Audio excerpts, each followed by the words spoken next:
Now students देखिए, ये old question है आपका, आपको इसमें परेशान नहीं होना है। देखिए ज़्यादा आप चुपचाप, ये एक तरीके से टिग्नोमेट्री जैसा सवाल है, आप ये समझ लो, चुपचाप आप इसको सॉल्व करो, अपने आप जो आना होगा आ जाएगा। मैं आपको बताता हूँ। देखो कह रहा है the number of all possible values of theta, मतलब इस इंटरवल में थीटा रहना चाहिए 0 से पाई के बीच में, for with the system of equation. ये फर्स्ट इक्वेशन है, कॉमा लगा के सेकंड इक्वेशन मैं लिख देता हूँ। देखो फर्स्ट इक्वेशन क्या है, फर्स्ट इक्वेशन है, ध्यान देंगे students, x Y Z into sine 3 theta is equals to कुछ ऐसा। आपके सामने मैं फर्स्ट इक्वेशन यहां लिखने जा रहा हूं, ये ऐसा लिखा हुआ है एक्चुअल में। देखो x Y Z into sine 3 theta, देखते जाइएगा जरा, is equals to y plus z into cos of 3 theta. Check कर लो, यही है, ये मैंने लिख दिया, ये मैंने लिख दिया, ठीक है ना। देख लो, इसको पहले लिखा x Y Z sine 3 theta is equal to y plus z into cos 3 theta, है ना, ऐसे। ये बन गई इक्वेशन नंबर 1। अब इक्वेशन नंबर 2 क्या है, अब देखो इक्वेशन नंबर 2 को आपको बनाना पड़ेगा, इक्वेशन नंबर 2 को आपको बनाना पड़ेगा। ये है इक्वेशन नंबर 2, क्या है, x sine 3 theta is equals to 2 cos 3 theta by y plus 2 sine 3 theta by z, है ना।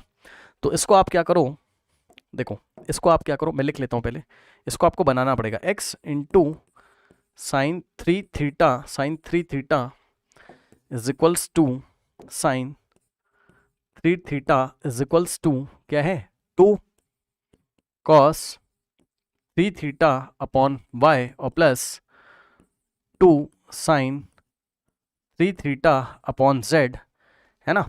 तो हम क्या करेंगे, हम एक काम करते हैं, एलसीएम लेते हैं। तो यहां से आ जाएगा X into sine 3 theta is equals to, LCM लो बेटा इसमें, तो एलसीएम अगर आप लोगे तो z यहाँ हो जाएगा 2 into Z cos 3 theta plus y जाके इधर मल्टीप्लाई करेगा 2 इंटू वाई साइन 3 थीटा और डिवाइडेड बाय क्या हो जाएगा, y इंटू जेड हो जाएगा, सही है।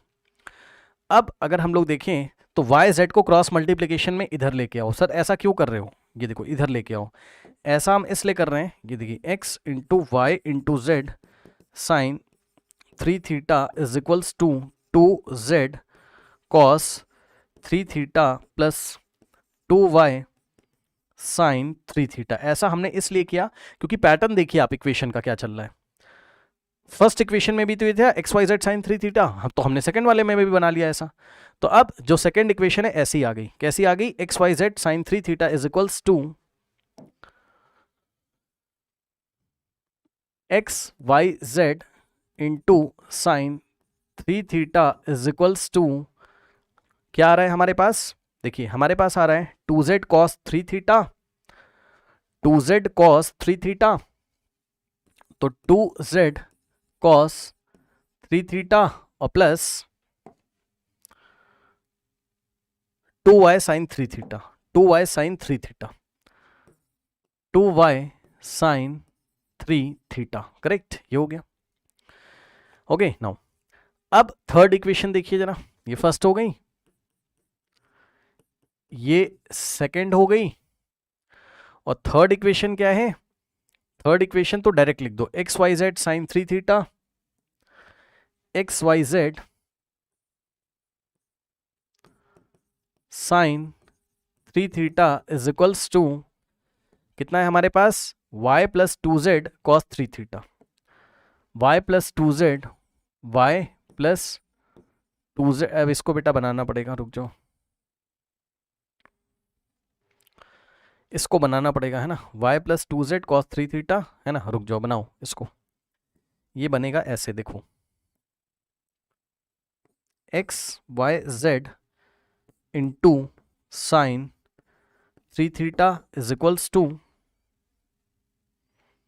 मल्टीप्लाई करो y इंटू कॉस 3 थीटा, ठीक, तो ये हो जाएगा y into cos 3 theta plus 2z into cos 3 theta plus y into sine 3 theta. ऐसा हमने क्यों किया, y वाले टर्म्स को पास पास लेके आओगे ना, तो आप क्या करोगे, इसको और इसको पास पास लेके आओगे, तो क्या हो जाएगा, y कॉमन हो जाएगा, तो यहां से बनेगा, ब्रैकेट में बचेगा cos 3 theta plus sine 3 theta और y कॉमन आ गया +2 into Z into cos 3 theta. ठीक, तो ये वैल्यू आ गई किसकी, मतलब ये इक्वेशन आ गई x Y Z into sine 3 theta is equals to this. ये थर्ड इक्वेशन का मतलब आप समझ लो ना, पहले एक्स वाई का टर्म फिर जेड का, ऐसे लिखोगे ना, तो वाई वाले एक साथ लेके आ गए। अब इस इक्वेशन को लिखिए, तो X Y Z sine 3 theta,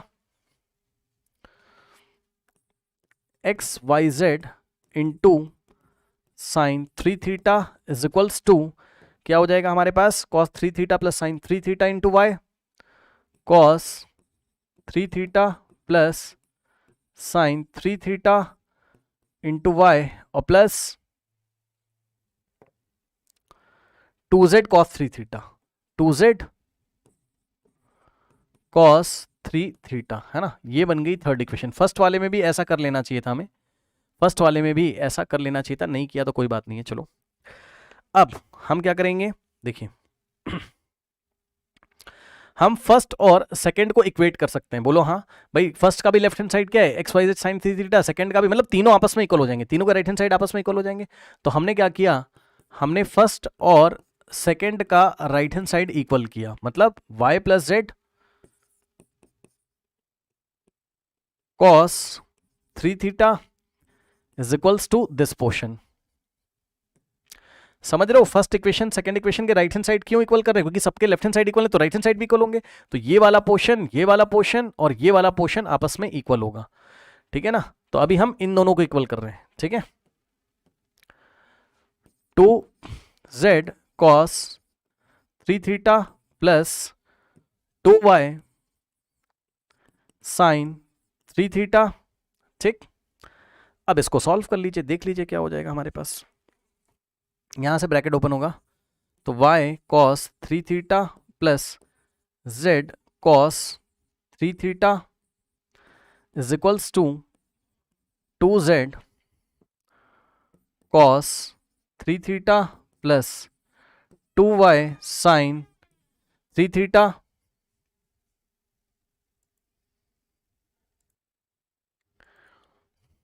now तो यहां से आ गया हमारे पास, अब आप y वाले टर्म्स को एक साथ ले लो, तो यहां से आ जाएगा y माइनस, देखना जरा, ये वाला टर्म और ये वाले टर्म को, ये वाले को लेफ्ट हैंड साइड लेके आओगे तो क्या हो जाएगा,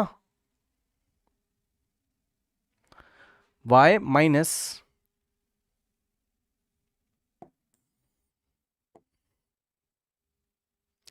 y कॉमन, तो ब्रैकेट में हो जाएगा cos 3 थीटा माइनस, ये माइनस का होगा तो -2 साइन 3 थीटा, ठीक। ये y वाला टर्म हो गया, और इसके बाद इज इक्वल्स टू z वाला टर्म, ये वाला, और इसको उधर भेजोगे तो z कॉमन हो जाएगा, यहां बचेगा 2 cos 3 theta minus cos 3 theta. आराम से देख लीजिए। अब ये y cos 3 theta minus 2 sine 3 theta is equals to z। अब 2 cos थीटा, देखो 2 cos 3 theta minus 1 cos 3 theta, भाई मान लो यहाँ x होता तो 2x माइनस x बचता, तो x की जगह क्या है, cos 3 थीटा, तो क्या आ जाएगा cos 3 थीटा। ये इस तरीके से हमारे पास वैल्यू आ गई। मान लीजिए इक्वेशन नंबर 4 है ये, ठीक है, मान लीजिए ये इक्वेशन नंबर क्या है, 4 है, ठीक। अब हम एक काम करते हैं, अब हम सेकेंड को थर्ड के इक्वेट करते हैं,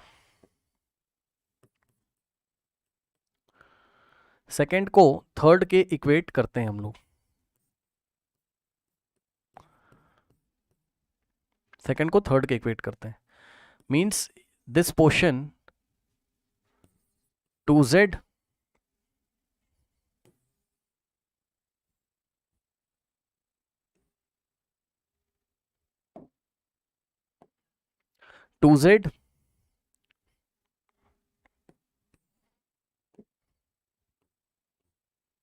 cos 3 थीटा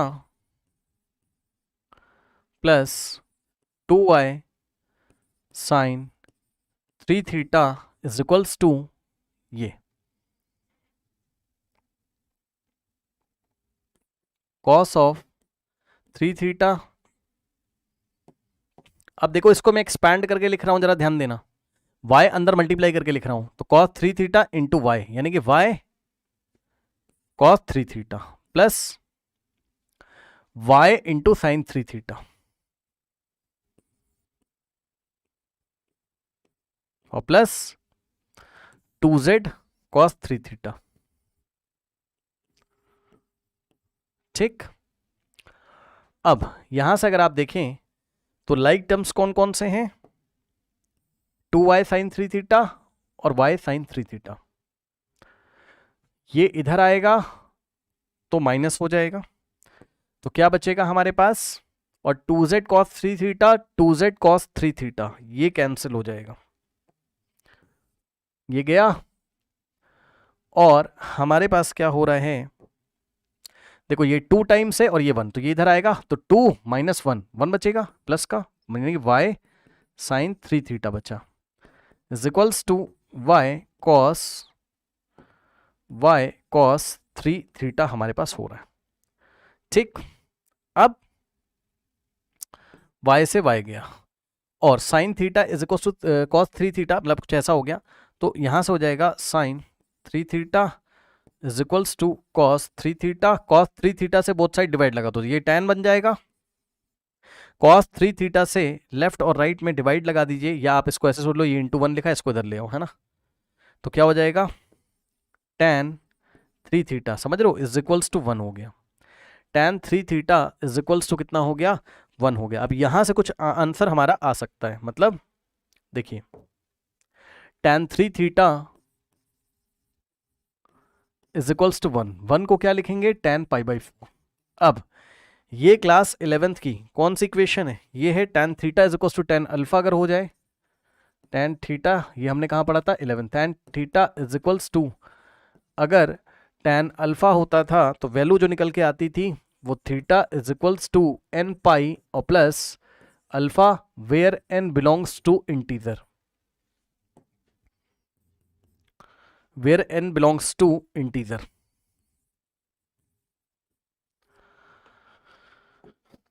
तो यहां पर क्या हो जाएगा, थीटा की जगह क्या है 3 थीटा और अल्फा की जगह क्या है, अल्फा की जगह है पाई बाई 4, यानी कि थीटा की जगह रखो 3 theta is equals to n pi और अल्फा की जगह रखो पाई बाई 4। ठीक, अब सुनिएगा, अब इसमें हम लोग क्या करेंगे, n की वैल्यू रखना शुरू करेंगे, और ध्यान रखिए हमें थीटा निकालना है, हमें सवाल में क्या निकालना था, हमें थीटा निकालना था, और थीटा की मतलब थीटा कहाँ से कहाँ तक है, ओपन इंटरवल 0 टू पाई, मतलब ध्यान रखना है हमें कि थीटा कहाँ से कहाँ है, 0 से पाई के बीच में होना चाहिए, मतलब 0 से 180 डिग्री के बीच में होना चाहिए, ठीक है ना। अब इस 3 को उधर भेज दो सबसे पहले, तो यहां से थीटा क्या निकल के आ जाएगा, n पाई बाई 3 इसमें भी डिवाइड करेगा, इसमें भी, और इसमें जब डिवाइड करेगा तो पाई बाई 4 3 12 हो जाएगा, ऐसा हो जाएगा। अब हम क्या करेंगे, n की वैल्यू रखेंगे इसमें, n इंटीजर है तो n क्या रखोगे आप, 0 रखो, 1 रखो, 2 रखो, नेगेटिव में भी आप रख के ट्राई कर लेना। देखो अब मैं ट्राई नहीं कराने जा रहा हूँ, ये 11th क्लास का सवाल है ना, तो अगर आप n की वैल्यू नेगेटिव रखेंगे तो आप देखेंगे कुछ कुछ थीटा नेगेटिव आएंगे, है ना, कुछ कुछ थीटा नेगेटिव आएंगे, जिसको आप नहीं ले सकते हो क्योंकि आपको थीटा 0 से पाई के बीच में लेना है, ठीक है। तो n की वैल्यू आप 0 रखिए, तो n की वैल्यू जब आप 0 रखोगे तो थीटा निकल के जाएगा आपका, ये 0 हो जाएगा और पाई बाई 12 एक ही आया, और पाई बाई 12। अब जिसको दिक्कत हो बेटा घर पे करना, मैं इतना टाइम यहाँ नहीं दूंगा इसमें, है ना, आप समझो जरा कि आपका जैसे कोई एंगल है मान लो, है ना, क्या है पाई बाई 12, तो इसको आप मल्टीप्लाई करके चेक करिएगा 180 बाय पाई से, वरना 12th क्लास में इतना आपको पता होगा, जब आप करोगे तो आप देखोगे 0 से 180 के बीच में आएगा, है ना, जो भी आंसर आ रहा है, अगर आप चेक करना चाहते हो तो। फिर n की वैल्यू 1 रखिए, तो n की वैल्यू 1 रखोगे तो थीटा इज इक्वल्स टू क्या हो जाएगा, pi by 3 plus pi by 12, LCM आएगा 12, ये हो जाएगा 4 पाई प्लस 5 पाई बाई 12 भी हमारे इस इंटरवल में आता है, ये भी चलेगा।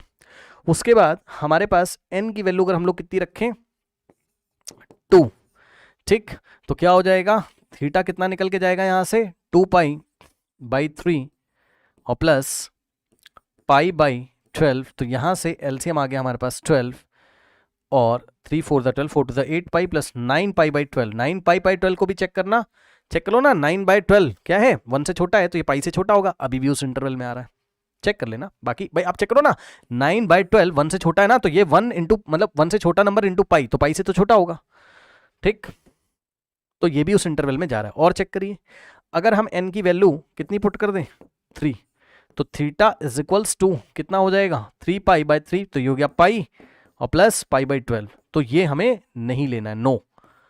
क्यों? क्योंकि पाई प्लस समथिंग करोगे तो पाई से तो बड़ा हो जाएगा।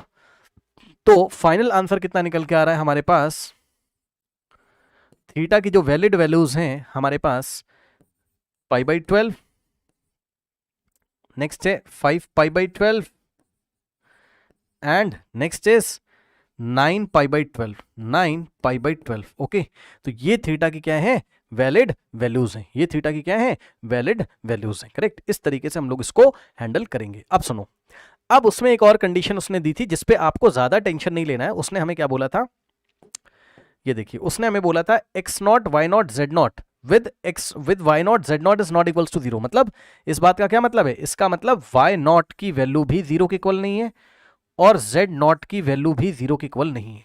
अब आप चेक कर लीजिएगा, मैं आपको बता देता हूं, कोई भी इक्वेशन लेके हम चेक करें, जैसे देखो y और z 0 के इक्वल नहीं आएंगे, नहीं आने चाहिए, मतलब ऐसा कह रहा है, ठीक है। तो ये जितने भी एंगल दिए हुए, करेक्ट, मतलब जितने भी एंगल हमने यहां निकाले हुए, ठीक है, तो उन एंगल्स के लिए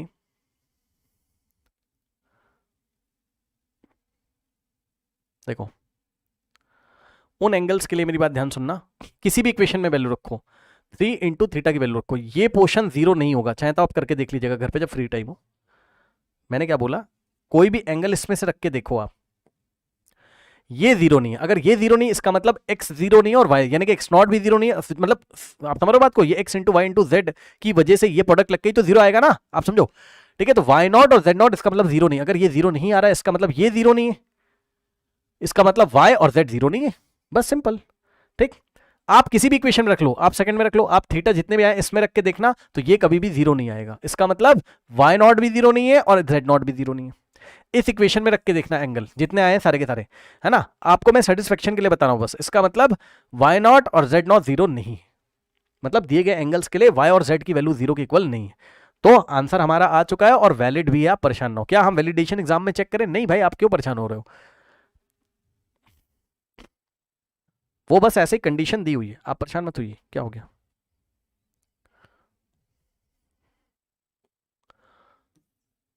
आइए चलते हम लोग नेक्स्ट क्वेश्चन की तरफ।